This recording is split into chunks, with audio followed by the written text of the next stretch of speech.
ഞാൻ AVM RR ഒരു പാട്ട് പാടിക്കൊണ്ടിരിക്കുകയായിരുന്നു.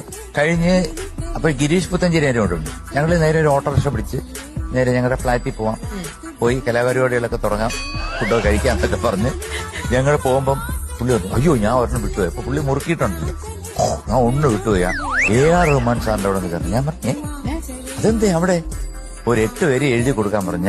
അപ്പൊ ഞാൻ വായിച്ചു നോക്കി കഴിയുന്നു. പുഞ്ചിരി രഞ്ജി എന്താണോ എന്തോ ഇനി പുതിയ സിനിമയാണോ എന്താണെന്നൊന്നും പറഞ്ഞിടാ. അപ്പൊ ഓട്ടോറിക്ഷയിൽ ഒരുമിച്ച് പോകുന്നുണ്ട്, ഞാനും അവിടെ പോയി ഇറങ്ങി. അപ്പൊ അകത്ത് കയറിയപ്പോഴത്തേക്ക് റഹ്മാൻ സാറ് കണ്ടു. അപ്പൊ എനിക്ക് പണ്ടേ അറിയാം, നേരത്തെ പരിചയമുണ്ട്. അപ്പം പുള്ളി എന്റെ അടുത്ത് ചോദിച്ചു, ശരിക്കും ഇന്നേക്ക് എന്നെ റെക്കോർഡിംഗ് ചെയ്താൽ തീർക്കും. ഞാൻ പറഞ്ഞു റെക്കോർഡിംഗ് എല്ലാം കഴിഞ്ഞു, മുടിച്ചു പോണെന്ന് പറഞ്ഞു.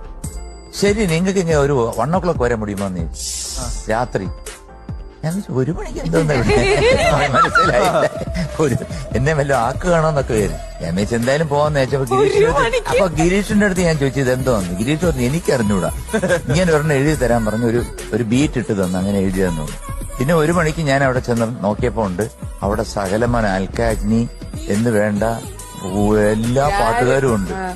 ഒരു 4 മണിയായപ്പം നോയൽ എന്ന് പറഞ്ഞ മാനേജർ വന്ന് കൂപ്പിട സാർ 4 മണിക്ക് അവിടെ ചെന്നപ്പോ എന്റെ അടുത്ത് പറഞ്ഞു ഇത് ചുമ്മാ ഇത് ഒരു ഫ്രേസ് ഇത് ചുമ്മാ പാടുന്നു.